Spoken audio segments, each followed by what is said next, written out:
So it's easy for me to say I would like to keep it in the family because I have memory of that, where the younger generation doesn't. But I just have this feeling that it needs to be kept in the family. They cherish it. Why shouldn't I?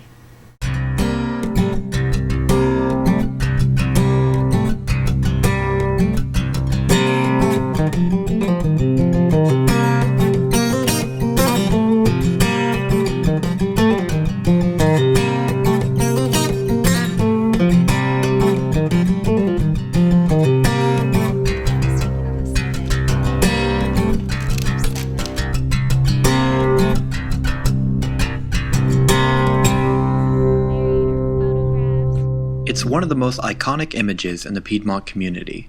An old wooden house over 100 years old sits on a hill overlooking the intersection of Highways 3 and 4. It's a reminder that despite the recent growth of the area, this community has a rich history that was built on the backs of the men and women who worked the land. However, as commercial growth comes closer to the site of the old house, the ancestors of the home's original occupants are rebuilding the barn that once sat next to the old home, in hopes of preserving and honoring the past.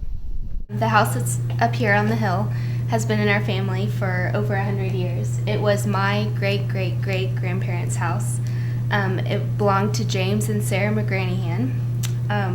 They had the house built in 1895, and then the barn was built about the same time. The barn fell in the early 90s. Okay. And so what we are doing is rebuilding their original barn to match with the house. For the past several years, the idea of rebuilding the barn had been discussed, but as it became more apparent that the area was going to be developed into more homes and businesses, now seemed like the perfect time to begin the project.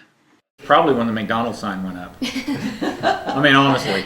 It's like, you know, it's moving out here, things are changing. If we're going to get done, we better do it before we can't, you know. Right. And, you know, after someone sacrificed and made it through the Dust Bowl, they made it through the depressions, they made it through all the hardships that they made it through, and then it's handed to you, you're not an owner, you're a caretaker. That's right. You know? Mm-hmm. Exactly right. Yeah. And you don't want it to be lost on your watch.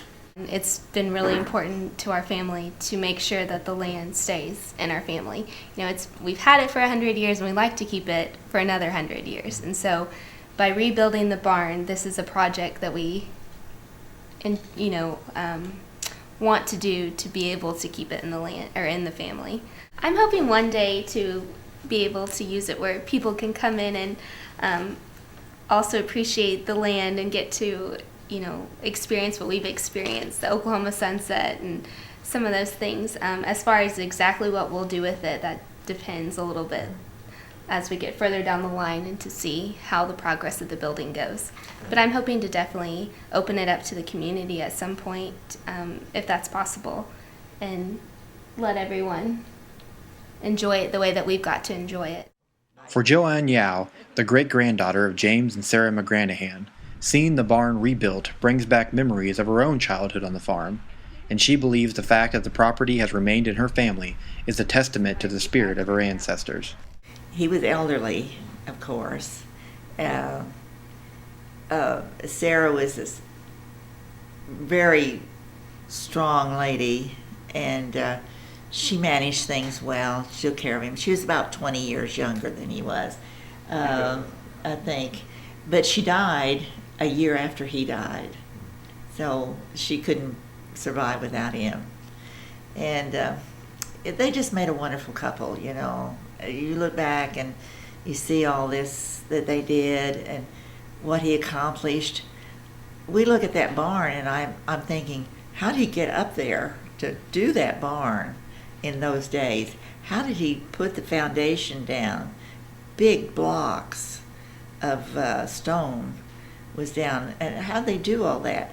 And I do know that this is a little bit off the subject, but he brought out a wagon load of lumber from the railroad in Oklahoma Station, and it would take him a day to freight it out here.